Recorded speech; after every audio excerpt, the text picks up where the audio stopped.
10 Min con Jesús, América Latina. Señor mío y Dios mío, creo firmemente que estás aquí, que me ves, que me oyes.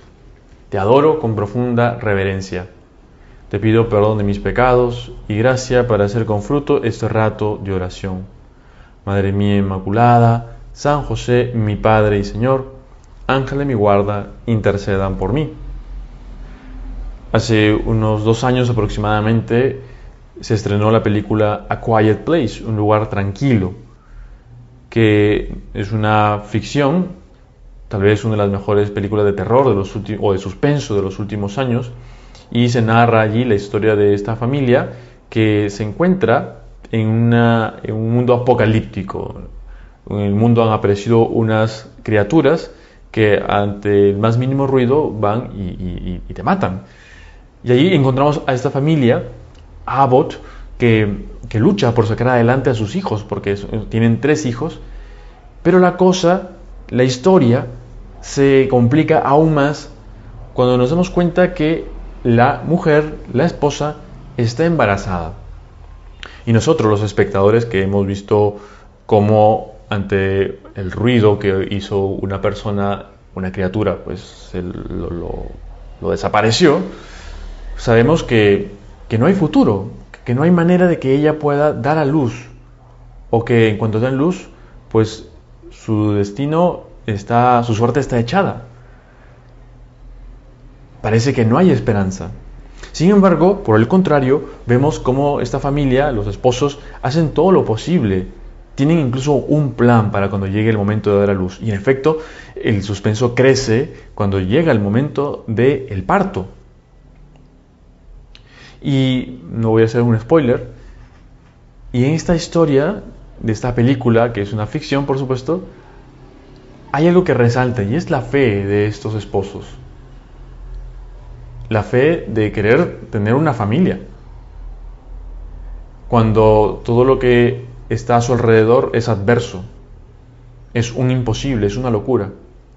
Y aunque diríamos que es una fe únicamente humana, porque tienen un plan, ellos lo han pensado, es a fin de cuentas la fe, porque ven que hay algo más grande que ellos.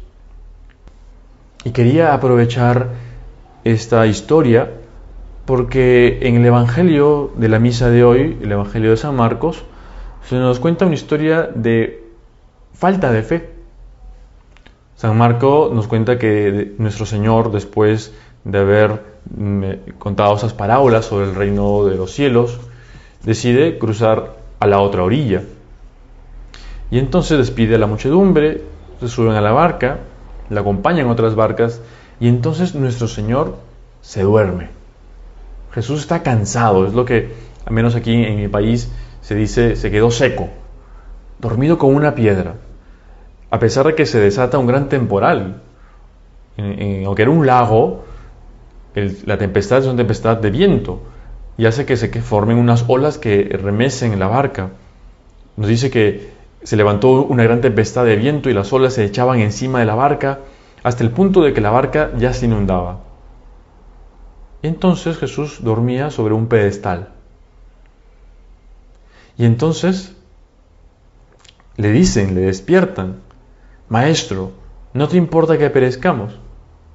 Y puesto en pie, increpó al viento y dijo al mar: Calla, enmudece.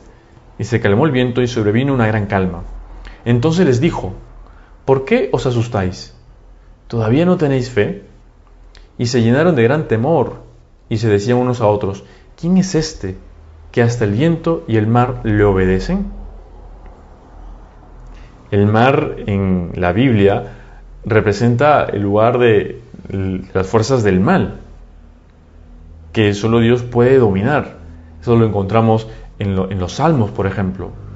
Y se entiende porque el tipo de navegación que tenían en aquel entonces era una navegación que no se atrevía generalmente a adentrarse en las profundidades del mar, porque no sabemos qué hay allí. Y es verdad, hoy tenemos mucha tecnología, aunque de vez en cuando algún barco se hunde. Pero en ese momento hay mucho miedo, porque si te hundes, pues estás en medio del mar, en la inmensidad del mar, ¿no? Es una cosa que es sobrecogedora. Hoy no lo vemos como una cosa donde haya demonios en el mar, ¿no? Pero allí lo veían como algo negativo, algo que puede quitarnos la vida, algo que puede causarnos un daño. Por eso tienen mucho miedo. Así entendemos el miedo de los apóstoles. Uno dice, ¿por qué? Si son pescadores, muchos de ellos, ¿por qué temor? ¿Por qué temer? Porque le tienen miedo a esas fuerzas que se levantan. Y entonces vemos, en efecto, te vemos a ti, Jesús, que con tu sola voz dominas el mar. También te hemos visto que con tu voz dominas a los demonios. El otro día, conversando con un amigo que es militar, que pertenece al ejército, hablaba de las distintas técnicas para repeler un ataque. Y nos contaba de algunas de las que conocía, pero nos dijo, pero la primera arma es la voz. Muy interesante. Antes que agarrarse a golpes o inmovilizar al adversario, decía la voz. Pero en este caso la voz del Señor es una voz con una autoridad y con una fuerza. Una fuerza tal que es capaz de calmar esa tempestad. Y entonces, las palabras que Jesús le dirige a sus apóstoles nos revelan una verdad que permanece, que es muy grande, y es que la fe vence al miedo. Con fe en Jesucristo no hay nada de lo que debemos temer. Por eso también nuestro Señor como que se sorprende de la incredulidad o del temor. ¿Cómo es posible que ustedes tengan miedo? ¿Por qué tienen miedo? Si yo estoy aquí. Es como que fuese lo más obvio, y la verdad que es muy obvio desde los ojos de la fe. Desde los ojos humanos, no. Por eso le despiertan. Saben que algo puede hacer, pero están llenos de miedo. Y el Señor le dice, pero espérense, yo estoy aquí. ¿Cómo es que tienen miedo? ¿No tienen fe? Pues nuestra vida, nuestra religión, se basa en la fe en Jesucristo. Perfecto Dios y perfecto hombre. Por tanto, no debemos temer. Esto nos lo dice San Pablo. Si Dios está con nosotros, ¿a quién vamos a temer? ¿Quién estará contra nosotros?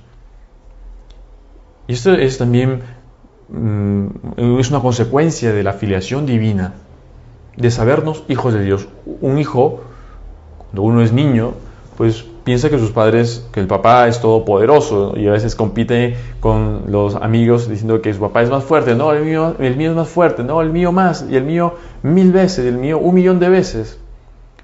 Porque un niño considera que su papá es el más fuerte del universo.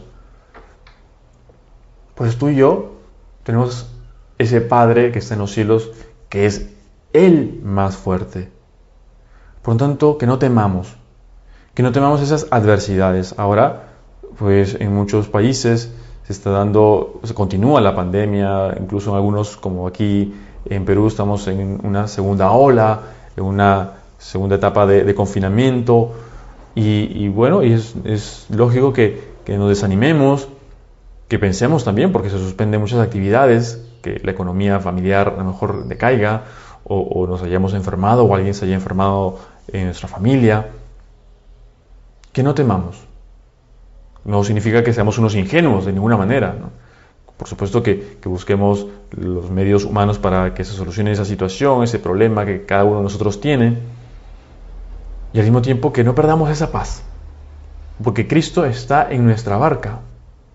Dios está en nuestra barca, y que más bien nuestra fe no se duerma, porque a veces más bien es la fe la que se duerme, más que Jesucristo. Por eso dice San Agustín, cristiano, en tu nave duerme Cristo, despiértalo, dará orden a las tempestades para que todo recobre la calma. Y pienso que ese despertar la fe es la oración, porque mal que bien conocemos nuestra fe, creemos en Dios, también es bueno que profundicemos más en nuestra fe, y al mismo tiempo esa fe la hacemos vida nuestra, en los sacramentos, en la Santa Misa, en la vida interior, como es la Santa Misa, la oración. Por eso que trates al Señor, que despiertes al Señor que está dentro de ti y está al alcance de tu mano, como hemos hecho ahora, al comenzar diciéndole, Señor mío, Dios mío, creo firmemente que estás aquí. Vamos a pedirle a María Santísima que nos ayude, que nos acompañe en este valle de lágrimas, pero que tú y yo lo vamos a convertir en un vergel, lo vamos a convertir en un campo verde, lleno de flores y de frutos, con esa fe, con ese trabajo de cada día, caminando junto a Jesús, María y José. Te doy gracias, Dios mío, por los buenos propósitos, afectos e inspiraciones que me has comunicado en esta meditación. Te pido ayuda para ponerlos por obra.